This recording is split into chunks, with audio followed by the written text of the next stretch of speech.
Bom dia, pessoal, tudo bom? Hoje nós vamos fazer mais uma live da campanha Mais Juntos do que Nunca aqui do Jus Brasil. Essa live ela também vai ser feita em uma produção conjunta com a Saraiva Jur.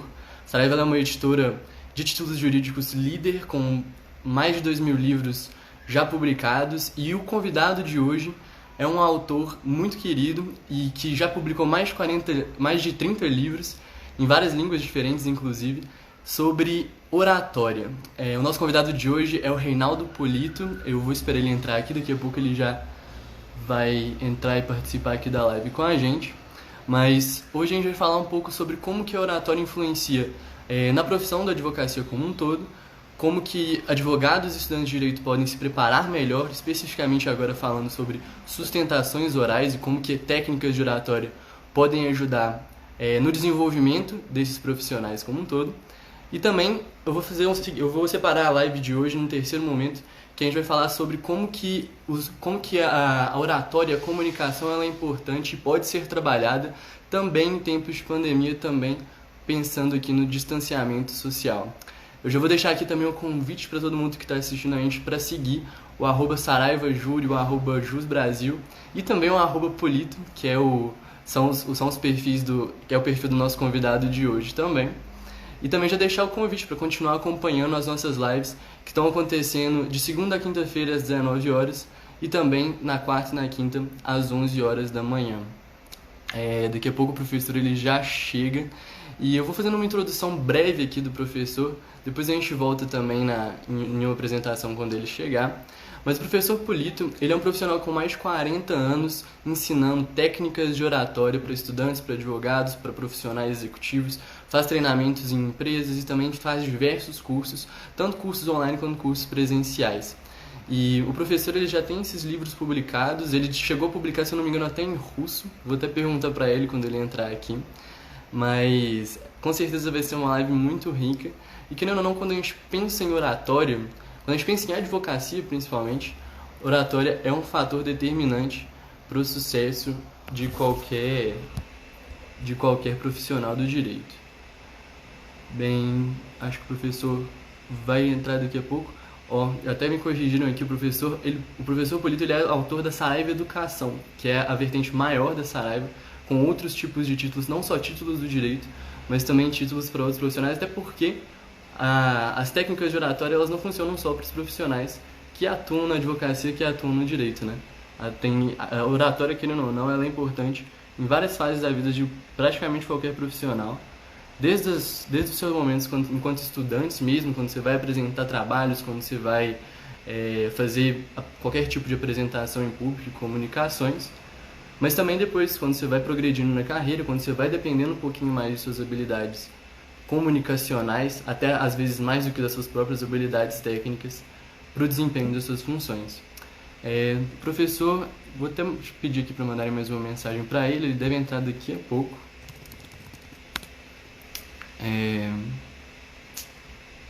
Tá tudo certo por aqui, a gente já tá ao vivo também no YouTube.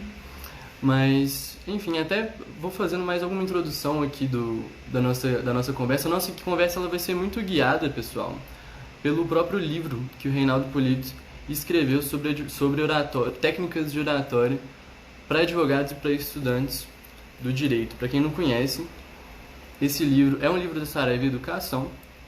E ele é um livro que eu acho bem interessante a divisão que o professor faz, que ele divide ali uma primeira parte do livro toda dedicada ali à figura daquela pessoa que tá fazendo eventuais apresentações, que tem essa comunicação em público, e daí ele aborda tanto temas como a voz, como a própria aparência das pessoas que estão nessa posição de comunicadores. E a segunda parte do livro, ela já é voltada mais especificamente para técnicas de apresentação, para planejamento de apresentação. O professor acabou de entrar aqui, professor, uma grande honra te ter aqui presente com a gente. Entrar. Pessoal, eu queria também reforçar aqui, até antes do professor entrar, que o objetivo da live é realmente aproximar as pessoas nesse momento de distanciamento. Então, vocês podem ficar à vontade para fazer perguntas ao longo da live toda. Eu vou tentar mediar essa conversa aqui com o professor. e pescar as principais questões que surgirem. Professor, bom dia, muito obrigado pela disponibilidade. É uma grande honra te ter aqui com a gente para falar sobre um tema tão importante, tão interessante quanto oratória para profissionais do direito. Como você está? Tudo bom? Tudo bem, muito obrigado pelo convite. É um prazer estar aqui. Bacana. Para quem está entrando aí agora também, perdeu, já fiz uma breve apresentação do senhor, mas o professor Polito, ele é professor, ele é palestrante, tem mais de 40 anos ensinando oratória ao redor do Brasil e do mundo. Já tem mais de 30 livros publicados e é autor da Saraiva Educação. Perdi alguma coisa, professor? Quer complementar aí também? Não, tá bom. Durante a conversa, vamos colocando as informações aí, Felipe. Bacana. Professor, eu tenho algumas perguntas aqui que eu já preparei para guiando essa conversa com o senhor, mas como eu estava comentando aqui agora, a ideia é realmente, essa live, professor, ela faz parte da nossa campanha Mais Juntos do que Nunca, aqui do Jus Brasil. Meu nome é Cadu, eu sou analista de conteúdos aqui do Jus Brasil, e a gente está fazendo essa campanha agora para tentar aproximar um pouquinho mais as pessoas nesse momento de isolamento social, nesse momento que a gente precisa ficar mesmo em casa, que a gente está começando a se adaptar nessa rotina de home office e tudo mais.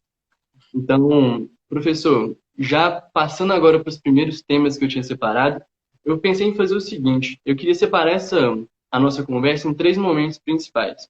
O primeiro momento, eu estava querendo falar sobre técnicas de oratória como um todo, especialmente baseado naquele seu livro de Oratória para Estudantes e Advogados, advogados e estudantes de direito.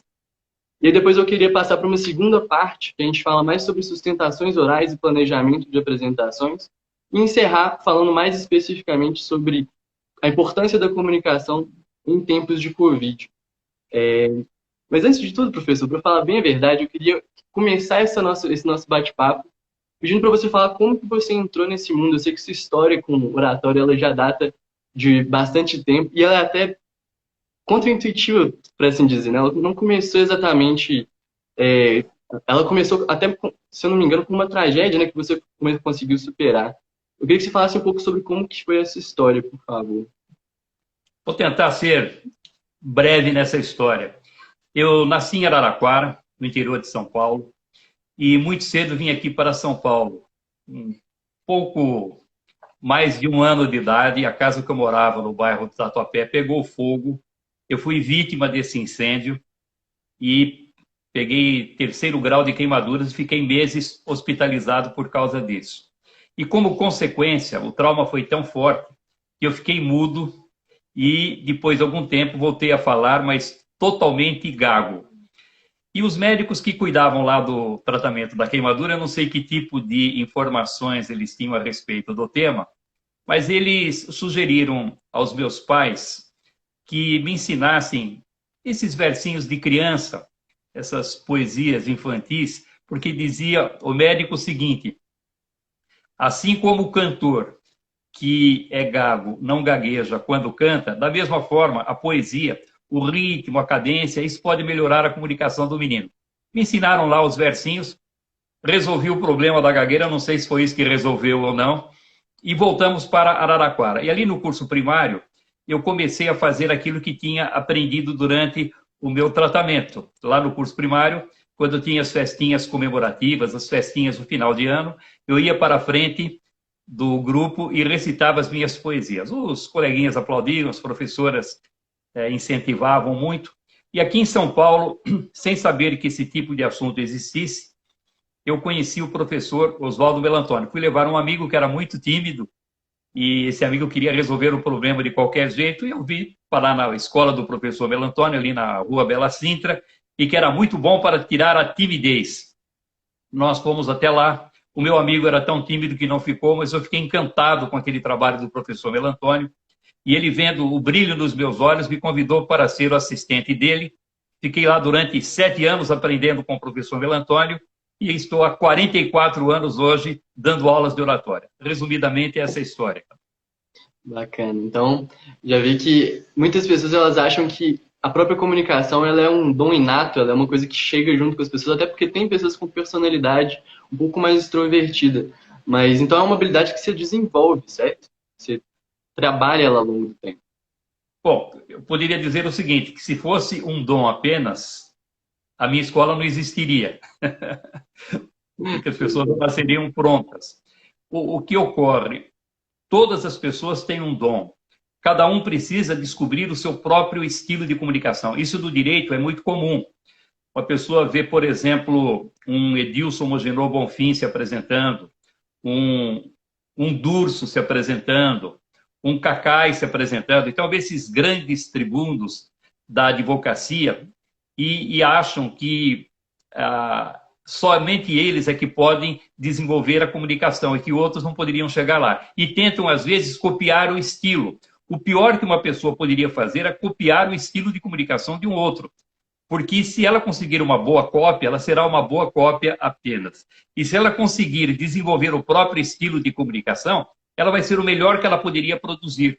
É lógico que você pode pegar um pouquinho do estilo de um pouquinho do estilo do outro, desde que isso se adapte naturalmente à sua característica de comunicação. Se isso acontecer, aí a chance de que vá bem é sempre muito maior. Bacana, professor. E ali na primeira parte do seu livro, de oratória para advogados e para estudantes de direito, eu lembro que você falava, você tinha um foco muito grande na própria figura ali do comunicador. Exatamente, isso mesmo. Bacana. E aí, esse foco que você dava para a figura, ele vinha tanto na questão da credibilidade, como no desenvolvimento de uma voz adequada para a comunicação, de um vocabulário adequado para determinadas circunstâncias, e da expressão corporal e da própria aparência das pessoas. Eu queria que você falasse um pouco sobre como que isso influencia e como que isso daí pode ajudar as pessoas a encontrarem ali o seu estilo de comunicação. Muito bom. São os aspectos estéticos da comunicação. Com relação à voz, é importante que a pessoa explore bem a sua voz. Por exemplo, o advogado, quando chega num tribunal para fazer a sua sustentação, ele tem que falar com voz firme, tem que verificar a acústica do ambiente onde ele está, qual é a distância que ele vai ficar das pessoas que estão ouvindo, e, a partir daí, medir o volume da sua voz. E aqui já vai um segredinho importante, que é procurar falar sempre um pouco mais alto do que seria suficiente para que as pessoas pudessem ouvir. Porque falando um pouco mais alto, ele vai demonstrar envolvimento, disposição, interesse, ele projeta mais a sua personalidade. É importante também pronunciar bem as palavras. Não precisa ficar preocupado com aquela pronúncia correta, fica chato, aquele que quer pronunciar correto demais, fica pedante, ele se coloca à distância. Mas se uma pessoa pronuncia 10, 15% de um som, se com um pouco mais de cuidado ele passar a pronunciar 60%, 70%, 80%, ótimo. Melhorando a dicção, vai atingir a 2 objetivos interessantes. Primeiro, porque as pessoas vão entender com muito mais facilidade as informações que ele transmite. E segundo, é um subtexto importante. O advogado que pronuncia bem as palavras, ele demonstra o preparo, demonstra a formação, demonstra que conviveu em bons ambientes. Isso ajuda a dar credibilidade também na comunicação. E o que é importante, eu ministrei há algum tempo cursos para alguns procuradores, e um deles, e todos sabem que o procurador precisa fazer sustentação oral diante dos desembargadores. E um deles me procurou pouco antes do treinamento e disse: professor Polito, eu tenho um problema muito sério. As minhas causas são vencedoras, eu tenho uma linha de argumentação consistente, mas não adianta, professor, o desembargador não está nem aí quando eu falo. Eu fico fazendo as minhas sustentações, ele fica ali mexendo no papelzinho, no telefone, conversando. É impressionante, professor, eu falo, ele vai ficando sonolento, sonolento.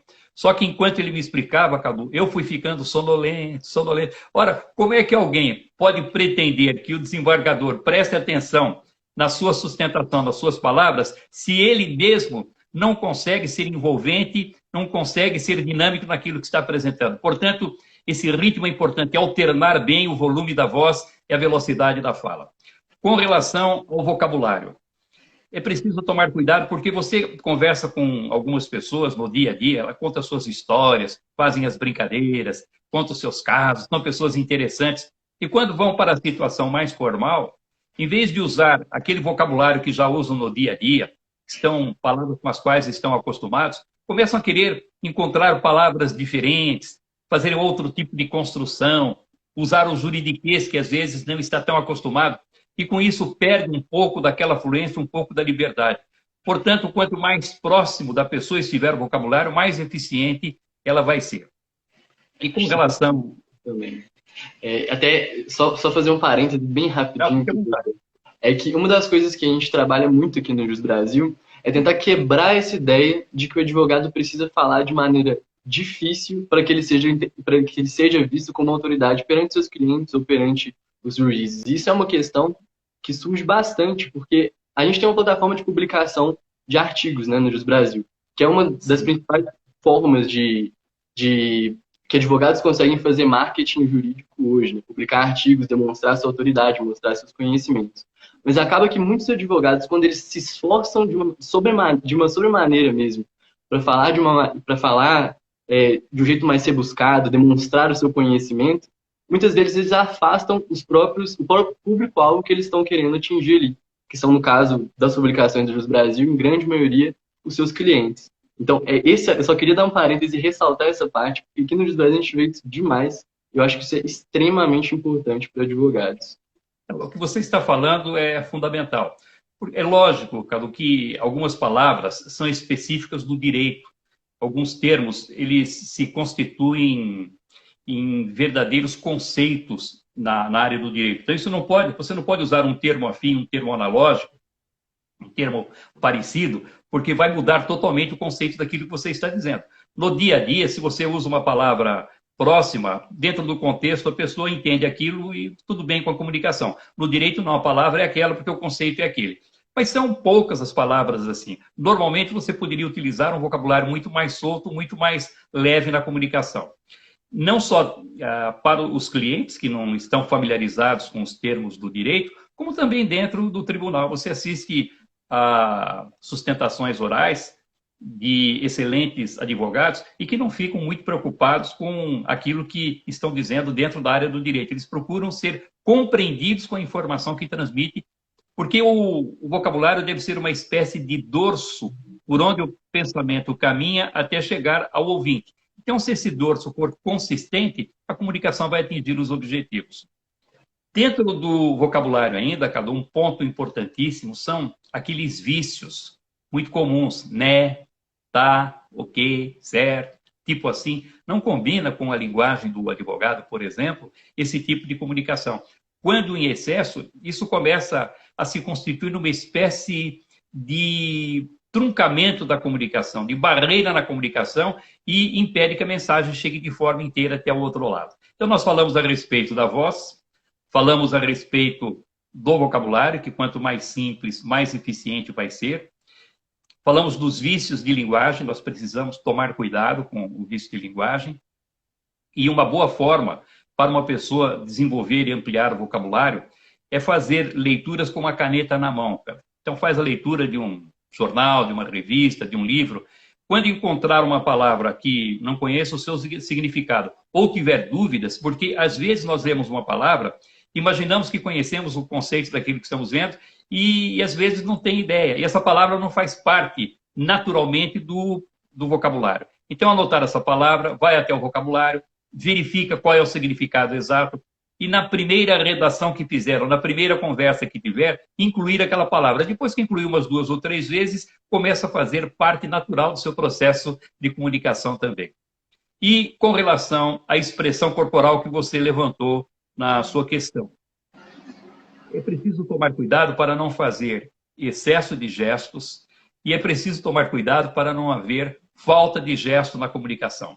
Então, o gesto precisa ser moderado, acompanhando bem o ritmo e a cadência da fala. Aí você vai ter uma harmonia entre esses 3 aspectos, que é a inflexão de voz, a expressão corporal e a mensagem que transmite. Então, o que precisa haver é uma harmonia nesses aspectos, porque se o gesto aparecer demais, as pessoas só ficam observando e preocupadas com a expressão corporal. Se o vocabulário é muito rebuscado, só presta atenção no vocabulário. E se a voz é muito portentosa, uma voz firme, mas não existe o desenvolvimento dos outros aspectos da comunicação, vai haver também uma deficiência aí. Entendi. Não, e é interessante como que tudo isso, como você falou, se complementa na hora que alguém vai fazer um discurso, na hora que alguém vai fazer algum tipo de sustentação.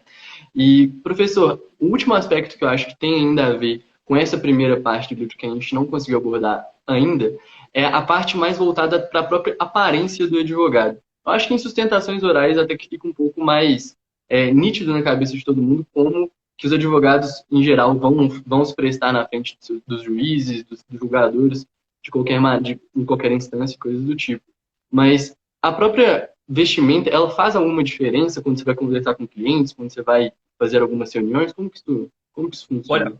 faz muita diferença, mas mesmo dentro disso que você disse, com o advogado, quando vai fazer sustentação oral, é mais ou menos normal a maneira dele se vestir. É preciso tomar cuidado. Por isso que numa sustentação oral é importantíssimo que o advogado conheça o regimento do tribunal onde ele vai se apresentar. Então ele vai com uma certa antecedência, verifica o regimento, como é que funciona, porque alguns tribunais exigem a veste tutelar, a beca. Outros já dispensam. Então, imagina você vai lá formalmente vestido até, mas tem a exigência da beca. Alguns tribunais deixam algumas becas disponíveis, tamanho PN e G. A própria OAB tem a sala do advogado, eles deixam algumas becas disponíveis ali. Mas nem todos os lugares ele vai encontrar. Então, imagine se ele vai para um tribunal fazer uma sustentação que exige o uso da beca e ele não está vestido dessa forma, não tem como resolver o problema ali, vai ter dificuldade e já começa a ficar desestabilizado.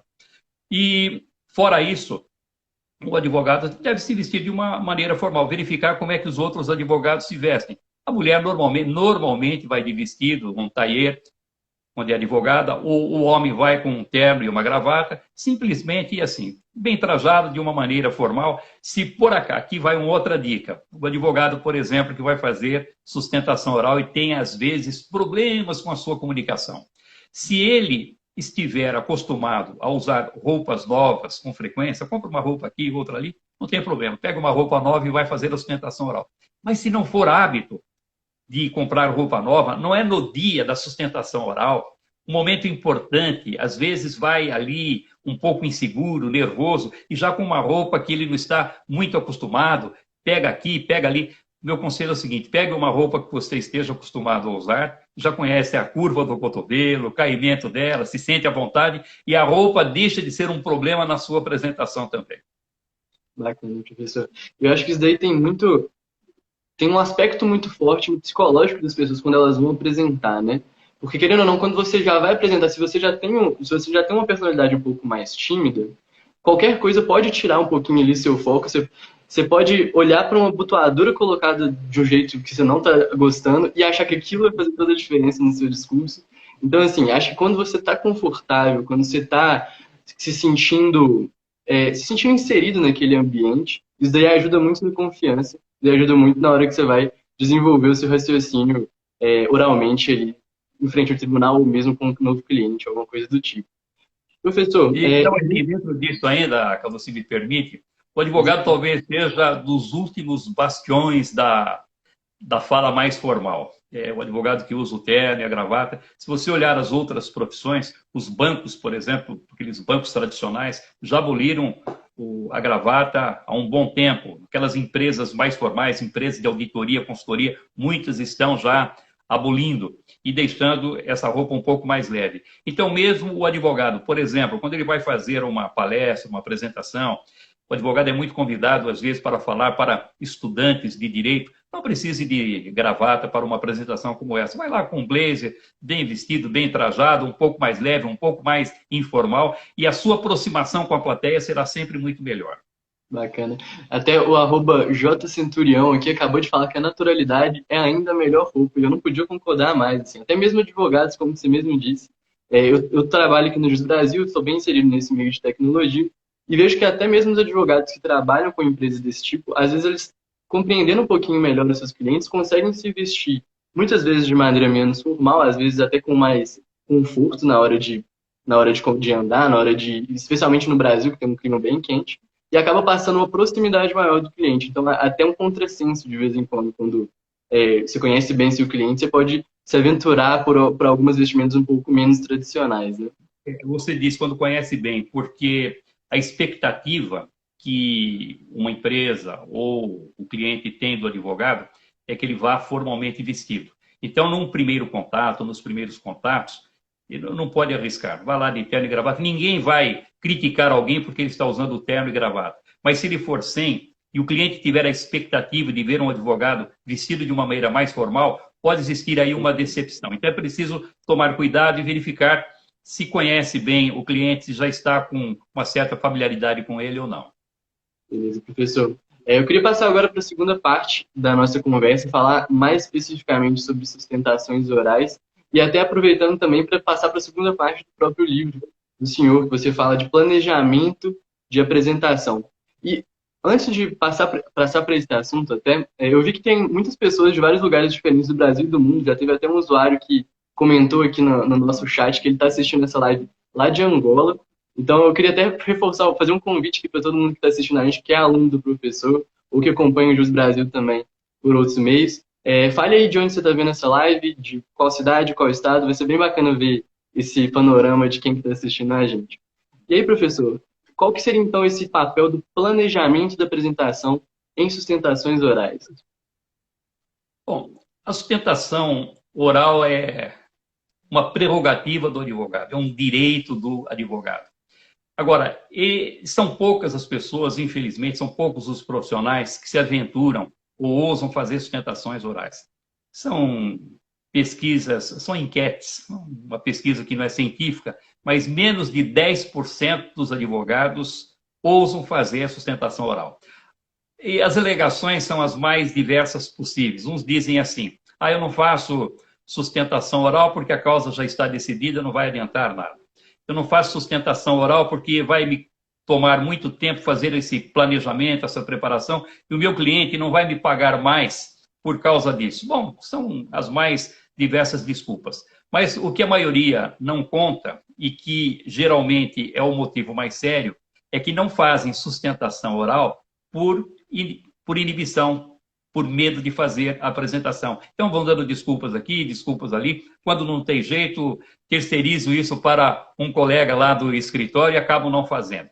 Tem que enfrentar. E aquele que sabe fazer bem uma sustentação oral, ele vai se projetando profissionalmente, ele passa a ser admirado profissionalmente. Quando você vê alguém que fala bem, é bem articulado, envolve os julgadores no momento da apresentação, consegue mudar uma situação que já praticamente estava perdida, porque quando você faz uma sustentação oral, normalmente você vai fazer de uma causa que foi derrotada. Então você precisa, durante a sustentação, mudar a opinião dos julgadores, dos desembargadores. O primeiro passo para fazer bem uma sustentação oral é conhecer o processo. Não tem jeito de você se desviar aqui ou ali. Porque alguns fazem o quê? São negligentes, pouco antes de entrar na sala do tribunal, dão uma olhadinha no processo e vão inseguros para a apresentação. Não sabem exatamente o que está ali, que tipo de argumento a outra parte vai usar, que tipo de pergunta o desembargador pode fazer. Lógico que vai inseguro porque não conhece o tema. E se um desembargador faz uma pergunta que está dentro do processo, ele não conhece, ele vai perdendo a sua credibilidade. Então, é preciso conhecer de cor e salteado o processo, de ponta a ponta, tem que ler muito, tem que conhecer todos os argumentos, conhecer todas as partes, todas as etapas, não tem jeito. Conhecendo bem o processo, ele vai se sentir muito mais seguro. Como eu disse há pouco, tem que conhecer o regimento do tribunal. A roupa que vai vestir, como é que ele vai se comportar, o tempo da apresentação. Não, a apresentação não serve de 15 minutos, trabalhei 10 minutos, mas nós sabemos que alguns tribunais mudam o tempo da apresentação. Então, você imagina, o profissional vai para a sustentação oral dele, se preparou para falar durante 15 minutos. Quando chega na hora de usar a palavra, ele descobre que o tempo determinado pelo tribunal era de 10 minutos apenas. Ora, ele já fica desestabilizado, e como é que na hora de fazer a sua sustentação, ele vai escolher as partes que poderiam ser eliminadas dentro da sua defesa? Isso pode ser um prejuízo. Então, conhecer o regimento do tribunal é um trabalho que tem que ser feito. No momento de preparar os memoriais, então, o memorial tem que ser muito enxuto, somente aqueles pontos que precisam ser destacados para chamar a atenção. Fazer a visita para o desembargador antes de fazer a defesa efetiva da causa, antes do julgamento. Mas alguns desembargadores não gostam de receber advogados. A maioria recebe. Então, é nesse momento, junto com ele, em pouquíssimos minutos, que ele vai destacar 3 ou 4 pontos. Porque o que acontece? O desembargador tem aquele calhamaço de processos, são processos, ele acaba não se lembrando muito bem de uma causa ou de outra. E é naquele momento em que o advogado pode chamar a atenção dele para os aspectos que são importantes, que são fundamentais. Ah, não, mas o desembargador não me recebe. Ok, você vai entregar o memorial, mas procura conversar com o auxiliar do desembargador, porque com tantos processos, nós sabemos que alguns desembargadores acabam contando com a ajuda de alguns auxiliares. E se não puder conversar com o desembargador, pelo menos com esse auxiliar, dando ali os pontos mais importantes. Pode ser que o auxiliar depois conte para o desembargador aquilo que seria o objetivo da sua presença. Então, essa visita é fundamental. Outro, importantíssimo, Cadu, saber como é que aquele tribunal atua, como é que aqueles desembargadores julgam. Então, estudar bem os processos que foram desenvolvidos dentro daquele tribunal, como é que as decisões foram tomadas e, de preferência, perder um tempinho ou ganhar um tempinho e assistir 1 ou 2 julgamentos. E aí vai saber como é que o desembargador atua, se ele faz perguntas, se não faz, se ele deixa de prestar atenção, porque é muito comum você assistir ali uma sustentação oral, o advogado falando e o desembargador conversando com o colega dele, mexendo num papel, numa pasta. Quando o advogado vai assistir a um julgamento, ele fica observando esses detalhes, em que momento o desembargador deixou de prestar atenção. Quais foram as informações que chamaram a atenção e que ele ficou atento. E verificar depois, porque alguns, embora estejam mexendo no livro ou cochichando com alguém do lado, mas têm uma habilidade muito grande de ouvir aquilo que está sendo falado também. Então, ele aparentemente não está prestando atenção, mas está ouvindo tudo aquilo que transmite. E no momento de dar a decisão, ele pega os pontos importantes que foram abordados naquela sustentação oral. Conhecendo como o tribunal se apresenta, como é que os juízes decidem, ele vai verificar se a tendência do tribunal é favorável ou não à sua causa. Porque se for uma tendência favorável, ele vai pegar decisões que foram tomadas e utilizar como argumento durante a sua apresentação, conforme já foi decidido pelos desembargadores dessa corte, assim, assim, assim. Ele dá as causas, ele vai reforçando o seu argumento a partir dali. Se ele sentir que a tendência daquela corte é diferente, que as pessoas ali julgam de uma maneira diversa daquele que está pretendendo, então ele vai ter que ter um trabalho adicional de procurar em outras cortes, de outras regiões, outros tribunais, decisões que poderiam reforçar a sua causa. Então ele vai dizer que, embora essa corte, de maneira geral, pense de uma forma diferente daquela que eu estou advogando, mas o tribunal tal, pensa dessa forma, é uma maneira de fazer com que o juiz, naquele momento, pare para pensar um pouquinho mais. Porque, naquele momento, principalmente numa situação como essa, o objetivo do advogado tem que ser o de fazer com que o juiz peça vistas do processo, que ele pense um pouquinho. Se ele conseguir isso, já é uma grande vitória na sua atuação. Não, com certeza. E é interessante como que os temas eles se interligam na hora que a gente começa a avançar nesse assunto, né? Porque agora você falou sobre várias dicas de como se portar em uma sustentação, como planejar com antecedência essa visita, essa pesquisa anterior, entender quais são os pontos fortes da sua causa, os pontos mais fracos que você vai ter que trabalhar. E aí eu acho que a partir do momento que você junta toda essa teia de planejamento, você consegue entender onde você vai precisar projetar melhor a sua voz, quando que você vai precisar trazer um pouco mais de emoção ali para dentro do seu discurso, quais que seriam os pontos que você vai querer focar quando você direcionar sua página, sua palavra ali ao magistrado. Então, acho que para entender um pouquinho dessa teoria da oratória do discurso, você tem que entender um pouco você tem que entender mesmo a big picture, né? O cenário como um todo. E entender onde que as coisas elas se interligam, né? E você deu várias dicas muito práticas também, tanto na primeira parte, de um autoconhecimento, ele entender um pouquinho melhor sobre como que é o seu estilo de comunicação, e também agora nesse planejamento. Quais seriam as 3 principais dicas que você daria para um advogado que vai fazer uma sustentação oral em um tribunal que ele ainda não conhece? Bom, fazer essa visita, como eu disse, verificar com antecedência como é que o tribunal age. Se não for possível, perguntar para algum colega se ele tem informações a respeito da maneira de decidir daqueles desembargadores, ler os processos que já foram julgados para saber como é que eles decidem. Isso é fundamental. Essa visita anterior ao desembargador é importantíssimo para que ele preste atenção em determinados pontos do processo e, durante a defesa, procurar colocar informações a partir dos fatos vivenciados que possam chamar a atenção. Não adianta o advogado querer ensinar direito para o desembargador, ele já conhece o direito. Ele pode até ficar chateado se começar a querer dar aulinha ali naquele momento. Mas os fatos em si, uma cronologia, de preferência contando uma história, a história é sedutora na comunicação. Então, se o advogado consegue contar uma história interrelacionada com o processo, destacando nessa história os pontos que são importantes, ele vai ter atenção. E outra, logo no início, procurar mostrar aos desembargadores alguma coisa nova, diferente, instigar o desembargador para que ele perceba que algo interessante está acontecendo naquele momento. Porque se ele falar tudo aquilo que o desembargador imaginava que ele iria falar, repetindo tudo aquilo que está dentro do processo, sem novidade nenhuma, ele não vai ter atenção. Então ele tem que saber que, naquele momento, ele está ali para prender a atenção do desembargador, apresentar pontos novos, instigantes, interessantes, para que o desembargador possa refletir, mudar de ideia ou pelo menos pensar a respeito do assunto.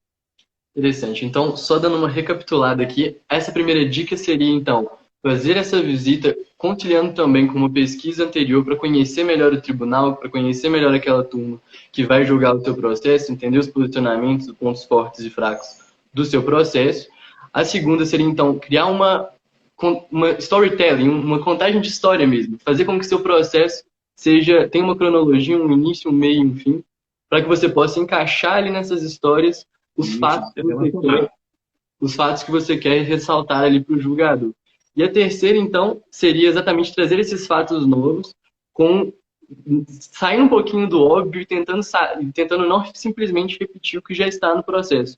Você precisa da atenção daqueles julgadores, e se você não conseguir trazer nada de novo, ou pelo menos nem fazer uma abordagem diferente daquela que foi feita no próprio processo escrito, você não vai conseguir fazer com que a atenção daquelas pessoas se volte para você e se volte especificamente para o que você quer ressaltar ali no seu processo. Tem uma pergunta aqui que surgiu no nosso chat, professor.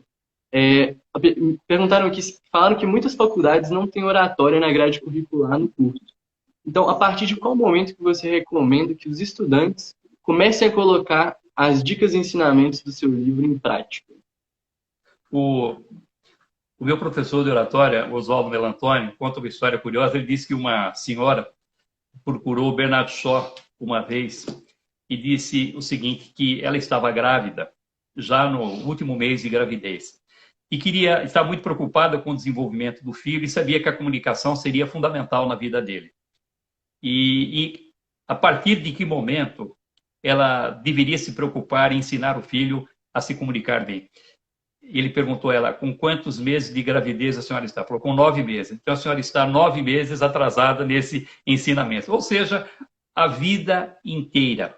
No caso do advogado, quando ele entrar na faculdade, ele já precisa começar a desenvolver a comunicação. Por quê? Porque ele vai ter ali na faculdade a oportunidade de exercitar.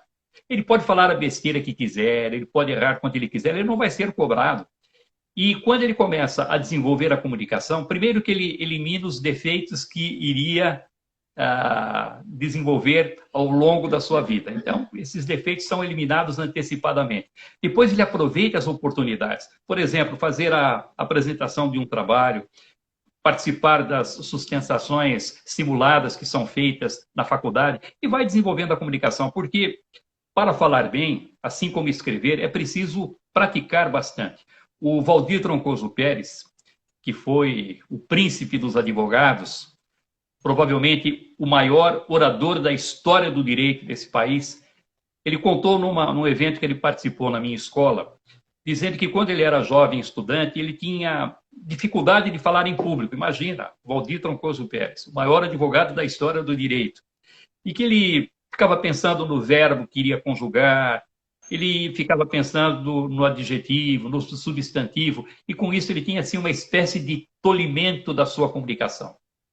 Com o passar do tempo, praticando na própria escola, nas próprias apresentações, depois ao longo do tribunal do júri, ele foi desenvolvendo aquilo que ele chamava de automatismo da fala. Automatismo da fala é quando o advogado já não precisa mais pensar no substantivo, no adjetivo, no verbo. Ele pronuncia uma palavra e ele está tão acostumado a repetir aquelas frases que a frase inteira vem à sua mente como se fosse uma palavra só. E com isso ele tem o automatismo da fala. Portanto, a prática aí que vai dar ao advogado esse automatismo da fala. Interessante. E procurar um bom curso de oratória, evidentemente.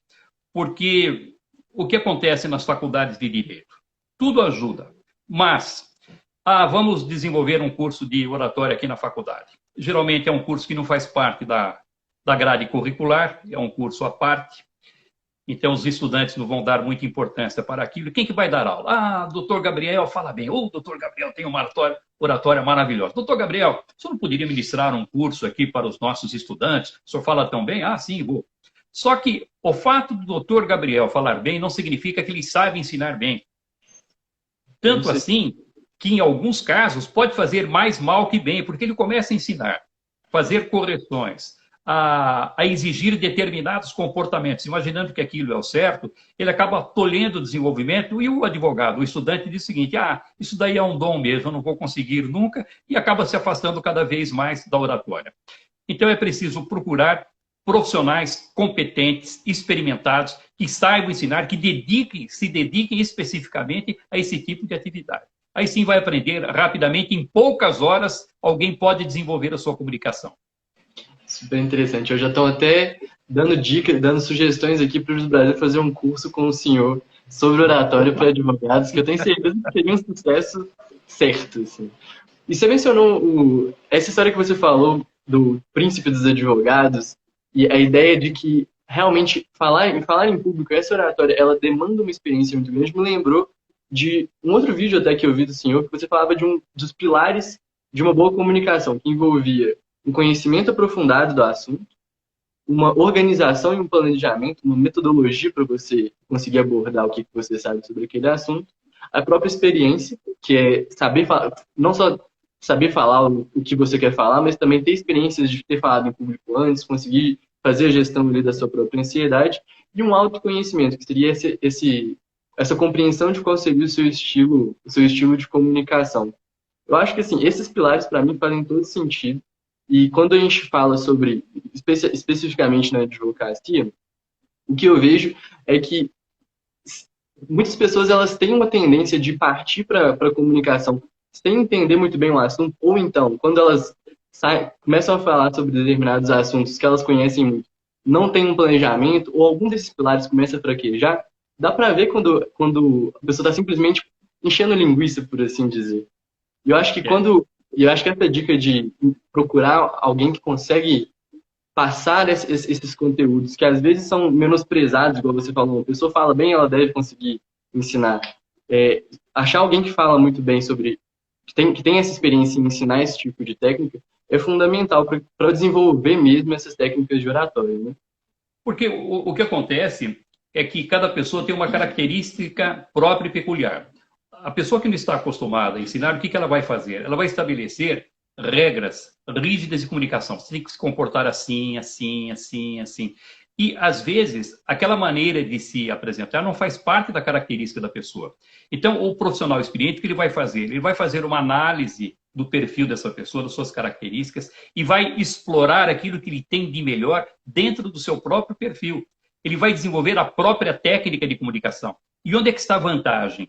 Quando a pessoa desenvolve a sua própria técnica de comunicação, ela não fica pensando se ela gesticula ou não, se usa determinada palavra ou não, se está colocando a voz ou não. Tudo isso faz parte natural da sua comunicação. Ela não fica preocupada com a regra, ela fica preocupada com a mensagem que ela vai transmitir. Ela fica preocupada com o ouvinte, saber fazer uma análise do ouvinte, porque você estabelece um padrão, um roteiro para a sua comunicação. Eu vou falar assim, assim, assim. Ok, está prontinho. Só que na hora da apresentação você precisa observar a reação dos ouvintes. Porque, às vezes, você faz um determinado planejamento e quando chega na frente do público, você verifica que a realidade é outra. Há pouco tempo, eu recebi um grupo de executivos para participar de um curso. Como eu faço sempre, eu analiso a característica do participante, como é que ele é, a idade que tem, o conhecimento que ele tem a respeito de determinado assunto, onde é que ele atua, que tipo de público ele enfrenta, etc. E era um grupo jovem. O mais velho ali tinha 28 anos, ocupando o cargo de diretoria, tinha até o vice-presidente no meio e os outros gerentes, mas era um grupo jovem. Então, pelo perfil do grupo, o tipo de roupa que eu ia usar era uma roupa um pouco mais deslocada, um pouco mais leve, a linguagem um pouco mais solta, fazer um pouco mais de brincadeira, trabalhar um pouco mais com emoção, porque esse tipo de comunicação que toca o público mais jovem. Eu comecei a falar e faz uma brincadeira, eles não reagem. Faz outra, não reagem. Aquela brincadeira que sempre dá certo em todos os grupos, também não reagiram. Eu verifiquei, no momento em que estava falando, que eu estava equivocado. Aquele planejamento que eu havia feito, aquela análise que eu havia feito a respeito do grupo, era uma análise incorreta, porque embora eles fossem jovens, tinham um perfil de pessoas mais idosas, pessoas mais velhas. Aí deixei essa comunicação mais emocional, parti para uma apresentação mais racional, e aí deu certo. Tanto que no final, houve lá uma avaliação do curso, gabaritou em nota máxima, mas se eu tivesse insistido naquele plano inicial, eu teria fracassado. Portanto, quando você desenvolve a comunicação a partir das suas próprias características, você, pela comunicação visual, pela reação do público, você começa a observar que tipo de resposta o público está dando e se você continua dentro da mesma linha ou se você modifica. Isso é bem interessante. Ter essa flexibilidade, essa capacidade de análise é uma coisa essencial, porque muitas vezes a gente vai comunicar com um cliente que a gente não conhece tão bem, ou vai falar com, enfim, em qualquer tipo de reunião desse tipo, e muitas vezes a gente tem que entender como que a mensagem está sendo captada pelas pessoas para que a gente possa ir otimizando a nossa mensagem para que efetivamente a gente consegue chegar naquelas pessoas, né?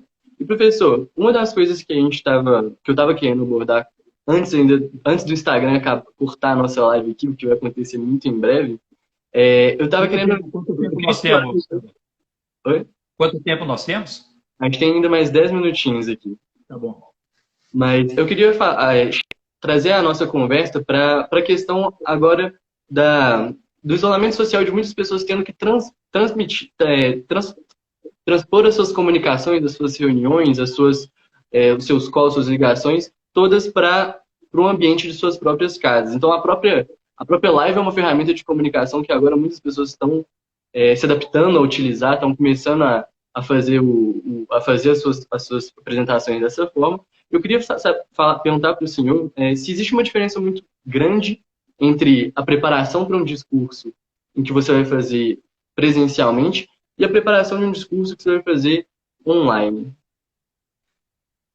Bom, se nós observarmos aqueles aspectos iniciais que você citou no início da nossa conversa, nós vamos verificar que você precisa ter voz, tem que ter ritmo de fala, precisa fazer bem a pausa. Por sinal, eu quero chamar a atenção aqui sobre a importância da pausa. A pausa é fundamental na comunicação. A pausa, às vezes, fala muito mais que as palavras. Debussy dizia que a música é o silêncio entre as notas. E com a comunicação é o mesmo. Uma pausa expressiva, bem feita, ela valoriza a informação transmitida, ela permite a reflexão do ouvinte. E aquele que faz a pausa no momento certo, ele demonstra o domínio, o controle, o poder sobre a mensagem que ele está transmitindo. Então, isso é importante, a pausa precisa acontecer também durante uma live, numa comunicação à distância.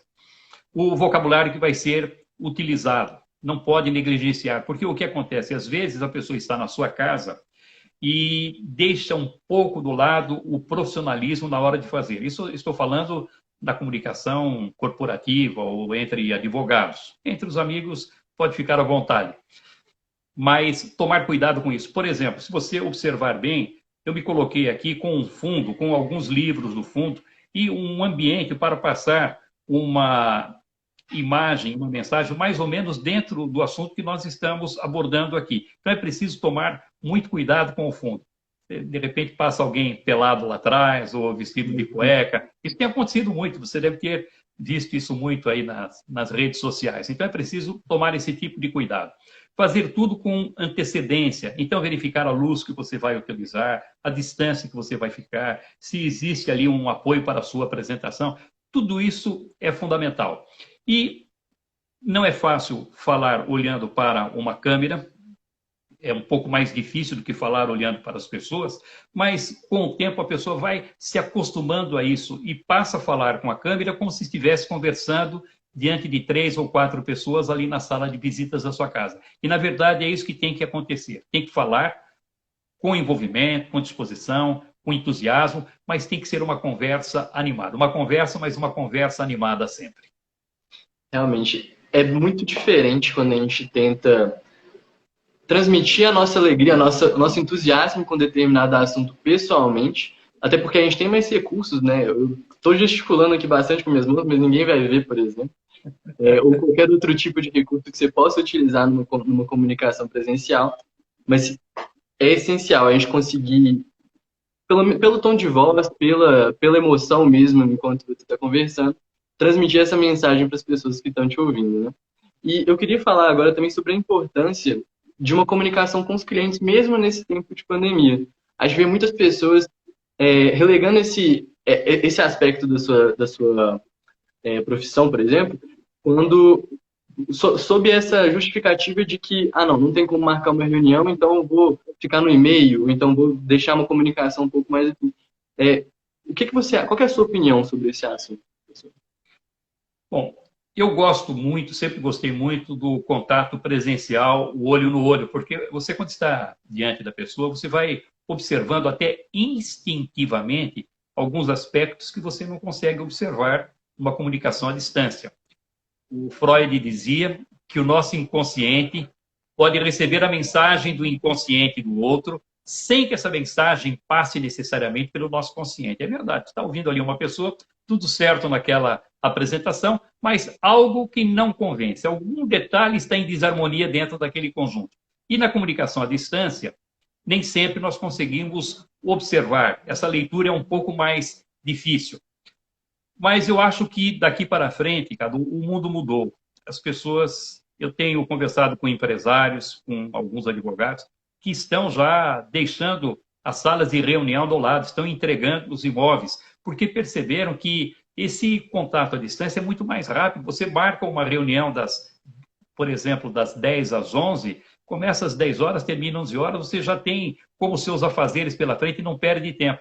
Se você vai para uma reunião, por exemplo, marca uma reunião em Campinas ou lá na minha cidade, em Araraquara, lá no interior do estado, você vai perder o dia todo, porque não é só aquela hora da reunião. É meio-dia para ir, meio-dia para voltar, mais o tempo da reunião, perdeu. Enquanto que você, nessa comunicação à distância, você aproveita muito mais o tempo. Então, eu acho que daqui para frente, por causa dessa tragédia que estamos experimentando, dessa desgraça que estamos experimentando, fomos obrigados a ficar confinados. Eu acho que o mundo começa a despertar um pouco mais para a comunicação à distância. E as pessoas, a partir daqui, com o uso desses aparelhos, com esse tipo de linguagem, vão se acostumando cada vez mais também.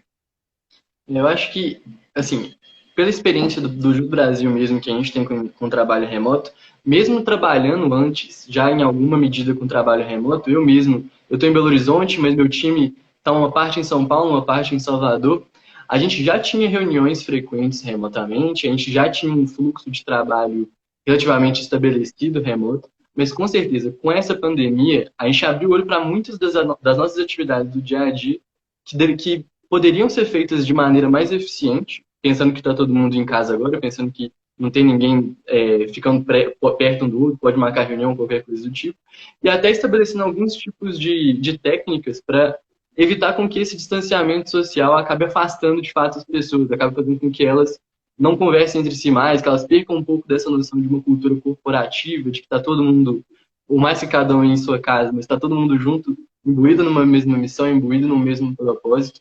Então, acho que, com certeza, como você falou, infelizmente, a gente está passando por um momento que é muito difícil, mas eu acredito que, dos males, assim, acho que a gente vai sair desse momento com algum nível de avanço digital que vai possibilitar com certeza novas formas de comunicação, novas formas de se trabalhar em conjunto, mesmo que remotamente.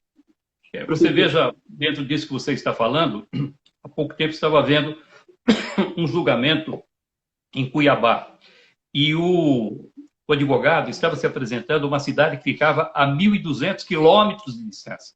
Então, você imagina se esse advogado tivesse que sair da sua cidade, ir até Cuiabá para fazer a sustentação oral, ele tinha que ir um dia antes, participar, voltava, ia perder aí uns 2 ou 3 dias para participar daquele julgamento. E ele estava lá, por enquanto ainda não podia fazer do próprio escritório, ele tinha que procurar uma unidade da justiça, faz todo o aparelhamento ali. Então, em 5 minutos, ele estava lá, fazia a sustentação oral e não perdia o tempo.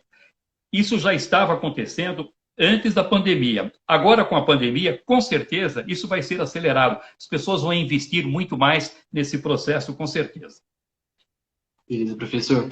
A gente já está caminhando aqui para o final da nossa live e eu gosto de reservar uns minutinhos finais para a gente conseguir agradecer todo mundo que está assistindo, agradecer também ao senhor pela disponibilidade. Essa live foi muito rica. Para as várias pessoas que perguntaram, a gente vai deixar essa live salva por 24 horas no Instagram, mas ela também vai ficar salva no YouTube lá do Jus Brasil. E aí eu queria deixar agora um convite final, professora, todo mundo que está assistindo e ao senhor também, a acompanhar as próximas lives da campanha Mais Juntos do que Nunca.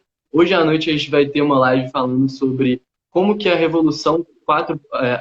quarta revolução industrial tem afetado o direito como um todo.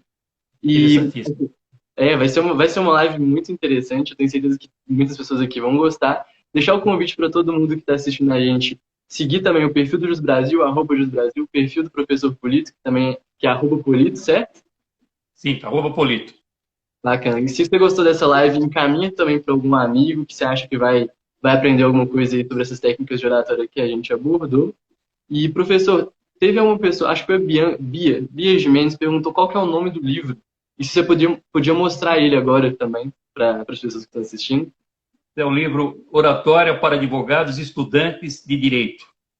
Esse livro tem a chancela da OAB de São Paulo, tem a chancela do Conselho Federal da OAB, tem o prefácio do Durso, tem o pós-fácio do Edilson Mogenor Bonfim. Enfim, é um livro que está blindado aqui e me dá muita alegria. Um livro que já vendeu mais de 100 mil exemplares, adotado em várias faculdades e que pode ajudar bastante, porque você que deu uma olhada no livro, verificou que eu vou escrevendo como se estivesse dando aula para o meu aluno. Então, na verdade, é um curso com exercícios de fixação, propostas de trabalho, está tudo aqui.